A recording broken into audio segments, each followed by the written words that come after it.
Every January, I have the same conversation with doctors, practice owners, and administrators. Schedules feel lighter, collections feel softer, and there's always that thought in the back of your mind January is always slow, but this year feels different. And here's the truth January is slow. It always has been. Patients reset deductibles, people delay care after the holidays, staffing feels a little bit uneven, and cash flow tightens.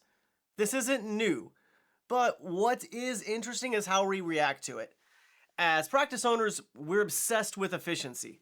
We optimize how many staff we have, how many patients we see, how schedules are built, what hours we're open, how tightly the clinic runs. We squeeze efficiency out of everything that happens inside the visit. And honestly, we should. But here's a blind spot that I see over and over again. We work incredibly hard to maximize visit efficiency, and we almost completely ignore program efficiency. The programs that engage patients between visits, the programs that improve outcomes, the programs that create continuity, the programs that stabilize revenue. Why? Not because they don't work, and not because patients don't want them, not because payers won't reimburse them, but because it feels like more work, because we're not set up for them, because there's no system, because we don't fully understand the workflow. So instead of fixing the system, we ignore the program.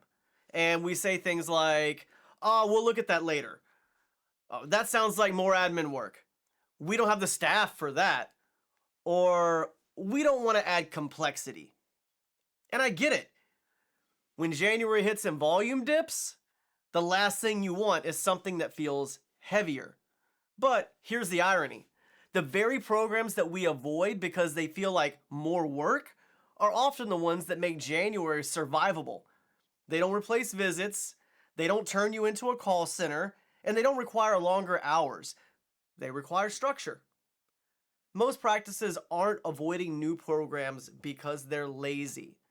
They're avoiding them because no one ever showed them a clean system. No one mapped the workflow, no one defined staff roles, and no one made it feel operationally sane. So it stays in that someday bucket over there. And every January, we have the same conversation again.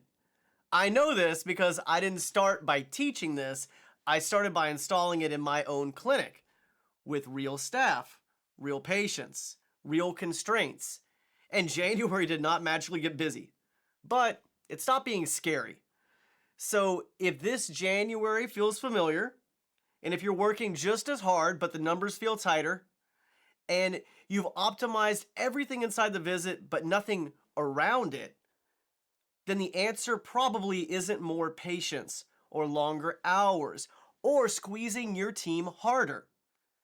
It's building systems that work between visits, even when the schedule slows down. If you want to see what that actually looks like inside a real practice, then there's a link below. No pressure, no pitch. Just a conversation about whether your practice is built to weather January or just survive it every year.